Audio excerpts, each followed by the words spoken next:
जिथे शक्य आहे तिथे समविचारी पक्षांसोबत आघाडी करण्याच्या सूचना दिल्या आहेत। मुंबईत स्थानिक नेत्यांना अधिकार असून अंतिम निर्णय होईल। जागा वाटपात थोडा फरक होऊ शकतो, पण कार्यकर्त्यांच्या भावना महत्त्वाच्या आहेत।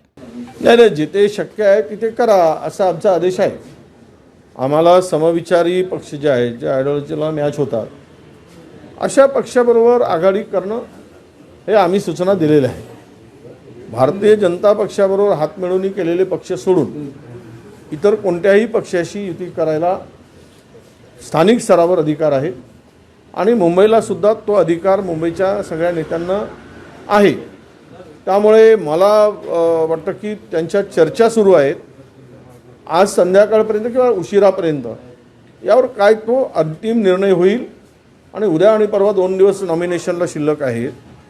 मला वाटतं की या सगळ्यामध्ये सकारात्मक चर्चा सुरू आहे।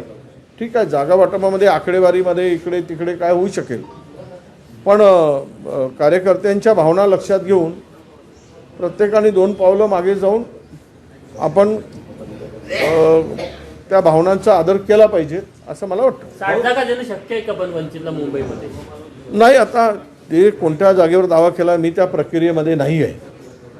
आमच्या मुंबईच्या नेत्यांशी ज्यावेळेस चर्चा माझी होईल त्यावेळेसच मी याबाबत सांगू शकेन।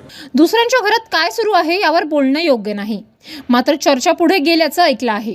जर शरद पवार अजित पवारांसोबत गेले तर काँग्रेस स्वतंत्र लढणार हा निर्णय जाहीर आहे। नाही, आता ते मला त्यांच्या संदर्भात दुसऱ्याच्या घरात काय चाललं आहे तो डोकावण्याचा अधिकार मला नाही, पण यांच्या चर्चा खूप पुढे गेलेल्या मी ऐकलं आहे।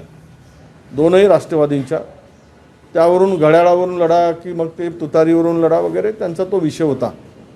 आणि मला ज्यावेळेस या संदर्भात त्यांच्या बैठका झाल्या त्याच वेळेस आम्ही निर्णय घेतला की जर शरद पवारजी अजित पवारांच्या बरोबर जात असतील तर आपण आपला पक्ष स्वतंत्रपणे लढेल हा निर्णय मी यापूर्वीच आमच्या पक्षाच्या नेत्यांनी आणि आम्ही जाहीर केलेला आहे। त्यामुळं त्यांनी काय करायचं, त्यांच्याकडे कसं बघायचं तो आमचा अधिकार नाही, तो त्यांच्या कार्यकर्त्यांचा अधिकार आहे त्यांच्याकडे कसं बघायचं। एकनाथ शिंदे सोबत राहणं दोष आहे की शनी दोष याची खात्री त्यांनी ज्योतिषांकडून करून घ्यावी। आता ह्यावर मी काय करू? कोणी नमो म्हणो, कोणी सुमो म्हणो, कोणी रमो म्हणो, तो त्यांचा प्रश्न आहे। कोणाला काय लढायचं आहे आणि करायचं आहे।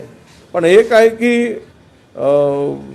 सध्या एकनाथ शिंदे साहेबांच्या मागे राहू दोष किंवा शनी दोष वगैरे काही दोष असा आहे का याची खात्री त्यांनी करून घेतली पाहिजे। कुठल्या तरी ज्योतिषाकडे जाऊन राहू केतू वगैरे ग्रह शांतपणे त्यांना जगू देतील का, की त्यांच्या याच्यामध्ये काही अडचणी आहेत का, तर असंही काही ठिकाणी शंका येते या सगळ्या परिस्थितीत। प्रशांत जगताप आता काँग्रेसमध्ये आहेत, त्यांना दिलेला शब्द काँग्रेस पाळणार, कोणतीही अडचण येणार नाही।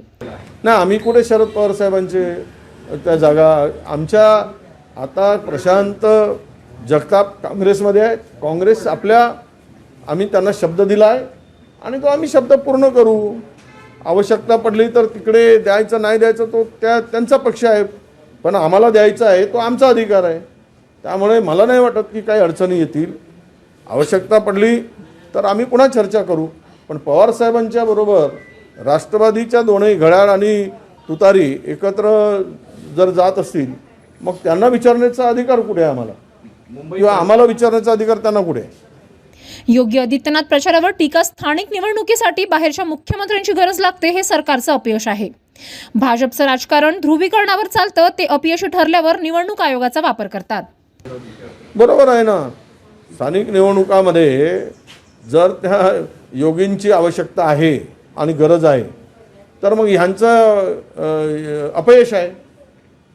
या राज्यामध्ये हे सरकार जे चालवत आहेत तीनही पक्ष हे जनतेच्या परीक्षेत नापास झाले आहेत। त्यामुळं दुसऱ्याला बोलवून दुसऱ्या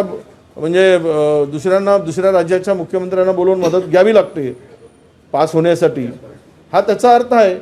आणि योगींची आवश्यकता पडते म्हणजेच आपला हेडमास्टरला वर्ग सांभाळणं जमत नाही, त्यामुळे प्रिन्सिपलला आणून हा महाराष्ट्र पुन्हा सांभाळावा का अशी परिस्थिती दिसते आहे।